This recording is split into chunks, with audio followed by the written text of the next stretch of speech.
Maintenant que nous avons une idée sur l'anatomie d'un fichier source Go, nous allons passer aux choses un peu plus cool. Nous allons là parler des types de données, des différents types de données qui existent dans Go. Comme dans tous les langages de programmation, Go vient aussi avec les types de base et des types qui sont user-defined. Nous allons commencer par les types de base, entier, float, ainsi de suite, et voir comment on peut les utiliser. Mais avant ça, je veux un peu montrer comment Vim ou comment votre éditeur va plus ou moins gérer votre code source. Disons que là, j'ai un seul import où j'importe le module FMT ou FEMT comme disent certains, ou format comme disent d'autres. Et si jamais je ne l'utilise plus et que j'enregistre ce fichier. Vim, une fois que j'enregistre mon fichier, va essayer de faire tout ce qui est formatage, linting et gestion des imports. Enlever les imports qui sont faits et qui ne sont pas utilisés. Ajouter les imports qui sont utilisés et qui ne sont pas encore importés.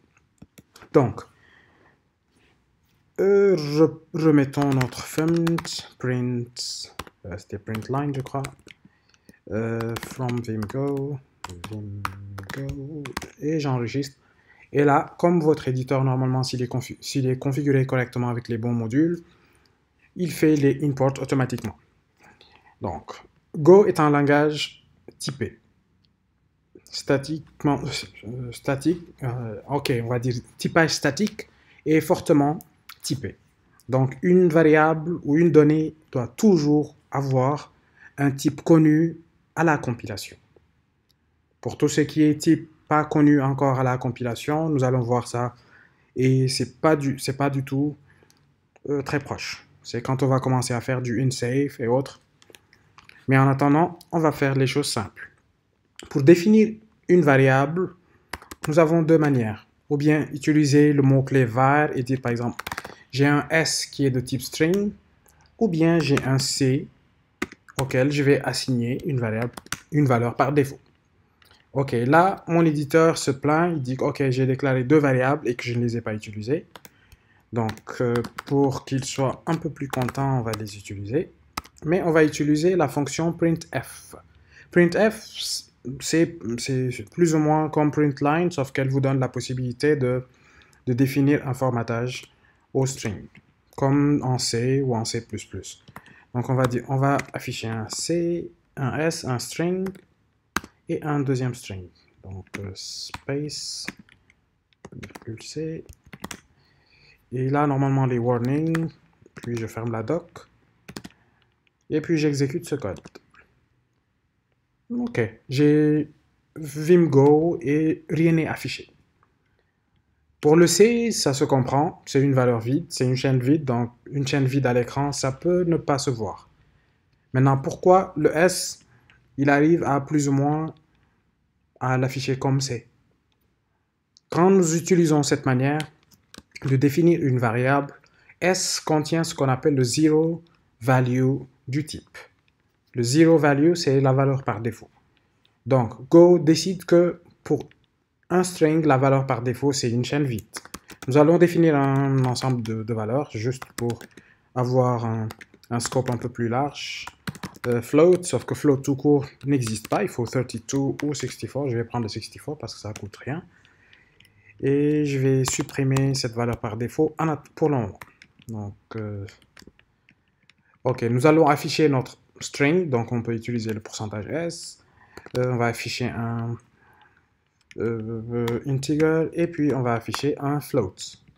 Et je vais juste rajouter le retour à la ligne pour que ce soit un peu plus facile à la lecture. Donc, j'affiche mon S qui est de type string, j'affiche mon I et puis j'affiche mon F. Donc, comme vous en doutez déjà, j'ai une chaîne vide, un 0 qui représente le int et un 0 point, une série de 0 qui représente le float, plus notre print statement que l'on va enlever parce qu'on n'en a plus besoin. Go, en plus des types basiques auxquels nous sommes habitués, il revient avec quelque chose que beaucoup de gens adorent et c'est les pointeurs. Et oui, Go revient avec les pointeurs Et on va dire que c'est assez cool.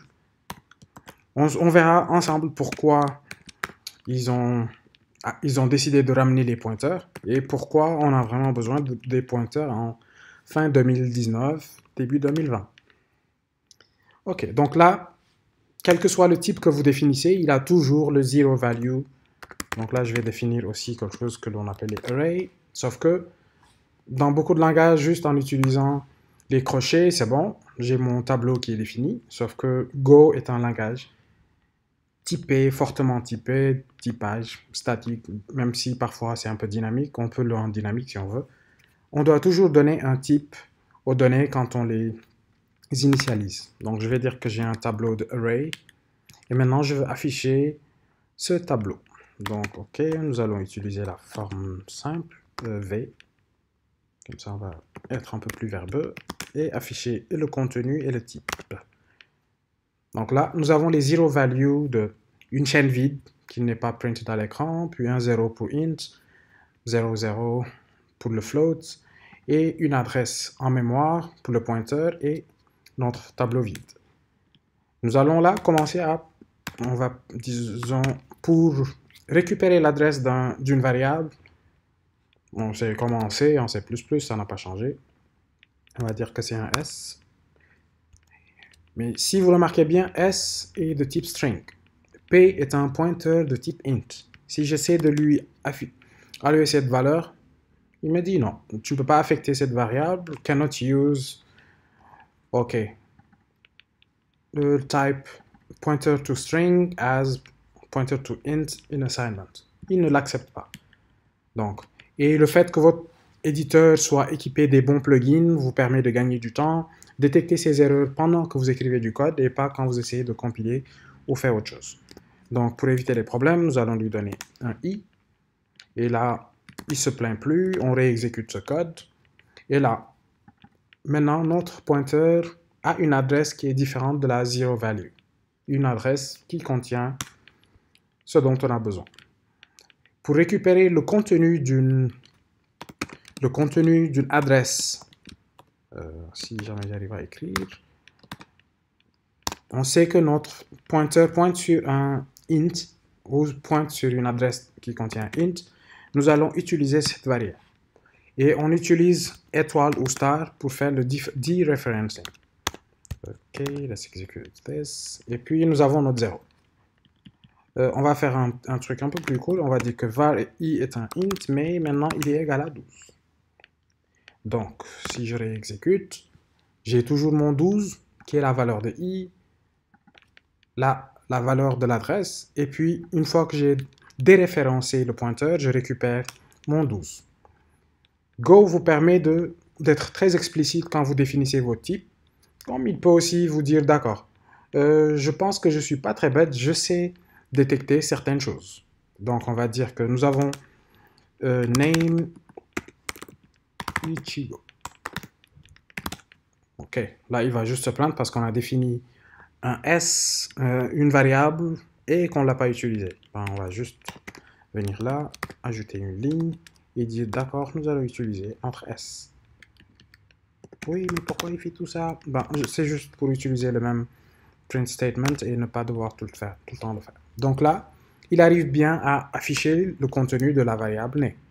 Donc, nous avons plusieurs façons de définir une variable, ou bien en étant très explicite, en définissant son nom, son identifier et son type, et puis lui donner une valeur plus tard. Ou bien en le faisant sur une seule ligne, en définissant le identifier, le type, et tout de suite lui donner une valeur initiale. Ou bien utiliser cette version que des gens trouvent plus dynamique et parfois super cool. Quand vous êtes habitué à écrire du code Go, vous allez vous retrouver confronté aux deux situations. Est-ce que j'utilise cette version ou est-ce que j'utilise celle-là? Et le plus souvent, vous allez utiliser celle-là pour de la lisibilité, pour être sûr que quelqu'un qui reprend votre code ou qui relit votre code comprend tout de suite et pas besoin d'essayer d'imaginer le contenu ou le type d'une variable. Tant que c'est des types statiques, des types simples, je veux dire, c'est assez simple, mais quand on va passer vers des types qui sont définis par vous-même ou par quelqu'un d'autre, ça peut avoir du sens d'avoir une déclaration de la variable et de son type avant son utilisation. Jusque-là, on n'utilise que les types simples. Nous avons autre chose, je vais l'appeler X et je vais dire que c'est une interface. Il ne va pas accepter parce qu'il ne veut pas. Non, si j'enlève les deux accolades. Sorry, what's that? OK. Go supporte les types, deux autres types qu'on n'a pas encore cités, les structs ou les structures de données comme en C et en C++, et les interfaces. Ce qui est cool avec une interface, c'est qu'on ne peut pas venir et dire « Ok, var x est une interface ». Heureusement. Donc, on va tout simplement enlever ça. Et on va tout enlever. Et on va parler des interfaces et des types définis un peu plus tard. Enfin, surtout les interfaces. Donc, quand vous voulez définir votre propre type, on utilise le mot-clé type. Disons, on va dire a user. A user est une structure de données avec les champs suivants. On va dire ID qui est un int et name qui est un string. Donc, j'écris comme je veux et puis hop, je save. Et dès que je save, mon éditeur va indenter toutes les lignes en mettant les types sur un même début de colonne. Votre éditeur le fera aussi. Donc là, on se rend compte que, ok, il ne se plaint pas, nous avons défini un type et on ne l'a pas utilisé. Ce n'est pas un problème. Donc nous allons utiliser le type que nous venons de définir et dire, ok, that's a user. Ok, il va juste se plaindre parce qu'il a été défini et pas utilisé. On va enlever un nombre de ces choses-là. On va faire plus simple. Et on va dire print EU. Donc, pour tout le reste, je vais l'enlever parce que c'est des types simples. Et vous avez compris à quoi ils servent. Donc là, il me donne accolade 0 space. Si on se rappelle bien, user est une structure contenant un ID qui est un int et un name qui est un int. Nous avons défini une variable U de type user sans lui donner plus de valeur. Donc, en donnant absolument rien, on va avoir les valeurs par défaut, les zero type, les zero value par type. Donc, le zero value d'un int, c'est 0. Le zero value d'un string, c'est une chaîne vide. Donc, nous allons définir un autre x, où on va faire plus simple, on va dire U2, pour être super inspiré, est un user, donc 1, et on va dire Shiba. Et maintenant, on va afficher et U2 et U1. Je vais faire un retour à la ligne pour que ce soit un peu plus lisible. Et U2. Donc, il ne se plaint plus. On réexécute. Et là, nous avons le deuxième enregistrement ou le deuxième user avec les valeurs qui sont définies.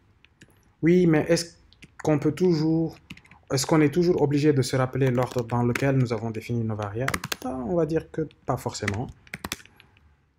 On peut utiliser un struct en se rappelant directement l'ordre des champs et les donner à l'initialisation ou le faire de façon nommée si on ne veut pas avoir les zero value type. Si on ne veut pas avoir les zero value de chaque type de données.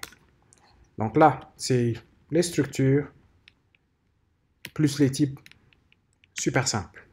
Donc dans cette vidéo, nous allons nous arrêter à cette petite introduction au type et on ira un peu plus loin dans les détails dans les prochaines vidéos. Merci.